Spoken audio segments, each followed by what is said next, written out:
आज होता बड्डे. सिद्धी आणि कार्ती आलीत घरला. सकाळ सकाळी मला उठवायला. मी झोपेतनं उठलो आणि मग काय कार्त्या म्हटला हॅपी बड्डे. सिद्धी बी म्हटली हॅपी बड्डे.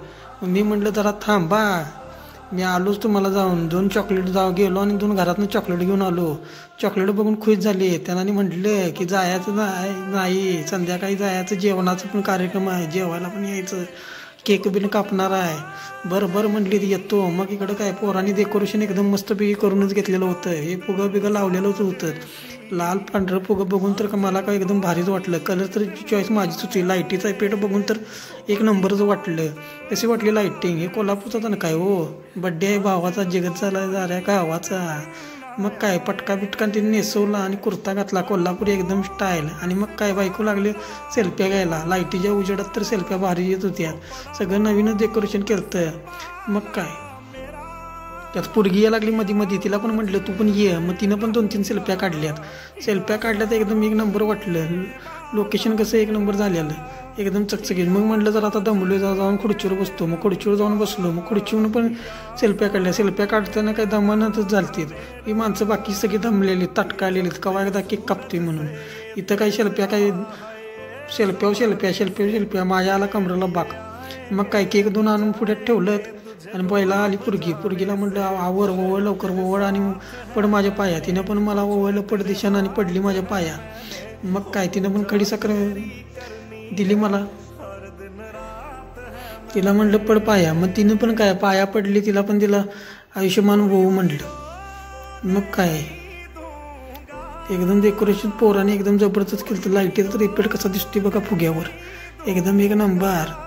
हे कोल्हापूरचं असते असं काम. नाद करायचा नाही. जी मग आली बायकून हे करायला. मग काय बायकून पण सगळं आपल्याला ओवाळलं व्यवस्थित एकदम. डेकोरेशन तर एक नंबर झालं. जकास वाटत होतं एकदम. संध्याकाळ जेवणाचा कार्यक्रम पण होता जोरात.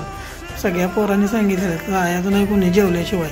बिर्याणीचा बेत आखलेला तिकडे फार्म हाऊसवर. ते तुम्हाला पुढं बघायलाच मिळेल. इथं ओवाळीचा कार्यक्रम झाला. सगळी ताटका आलेली. पोरांनी कुणाच्या हातात स्प्रे, कुणाच्या हातात काय, कोण फटाकड्या, कोण लाईटिंग. सगळेजण आपापल्या कामात होती. मग काय ओवाळणीचा कार्यक्रम काय आवरला ओवाळणीचा कार्यक्रम. आणि मग इकडं तिकडे मी पण जरा नजर फिरवली तर सगळी ताटकालेलीच होती. चालता वेळ भुका लागलेलं तर तिकडे जेवणाचं पण नियोजन लागलेलं. तिकडे निम्मी पोरं ठेवलेली फार्म हाऊसवर. मग ही पेटवली पहिला फुरफुर भज्जी उडवली आणि मग घातला केकाला हात. मग काय टाळ्यातून वाजवाले तर गाणी म्हणायला लागली, स्प्रे उडवायला लागली. ते एकदम एन्जॉय एक नंबर. नाद करायला भावाचा जगत झाला सगळ्या गावाचा. सगळेजण धमाधम सगळ्या दणका उडवाले, फटाड्या उडवाले, दंगा रे दंगा असं असते. याला म्हणतात बड्डे. मग काय सुरुवात गेली पोरगीला दिलं खायला. पोरगीने म्हणे केक काढला आणि मग काय केकाचा कार्यक्रम झाला. तसा असते साखरपुड्याचा कार्यक्रम. तसा केक खायचा इकडे तिकडे 2-4 पीस खाल्लं. आणि मग काय पोरासनी मग इकडं तिकडं लागलेच वाजायला. दंदाला लागले. दान डॉल्बीच्या आवाजात गोंगाटात. कोणाला काय कळणार. ही सगळी ताटकाले तोवर इकडे झाला स्प्रे. कसा झाला बड्डे तुम्हाला कसा वाटला. असंच भरभरून प्रेम द्या ब्लॉगला, चॅनलला. असंच प्रेम करत राहा. आणि मग काय पुढं मग अजून जेवणाचं नियोजन आहेच चालू. मग बघा फार्म हाऊसचं जेवणाचं कसं वाटतंय. मग बड्डे कसा झाला तुम्ही सांगा जरा कमेंट करून. ठीक आहे. आपल्याला चॅनलला लाईक करा, शेअर करा, सबस्क्राईब करा.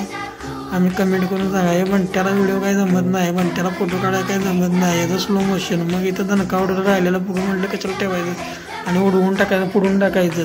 मग तुम्ही पण असंच करा. बड्डे झाल्यानंतर फुगं ठेवू नका, पुढून पण जावा. म्हणजे त्यातून एक तुमची रील पण तयार होत्या. मग कसं वाटलं हे तुम्हाला आपलं नियोजन. मेडिकलच्या गाड्यातच बड्डेचं नियोजन केलेलं होतं. पाहिजे जरा डोकं चालवावं लागते हो. कसं करावं लागते लक्षात ठेवा. ते बघा फार्म हाऊसवर भारतीय बैठे नाद खोळा पांढरा पिवळा.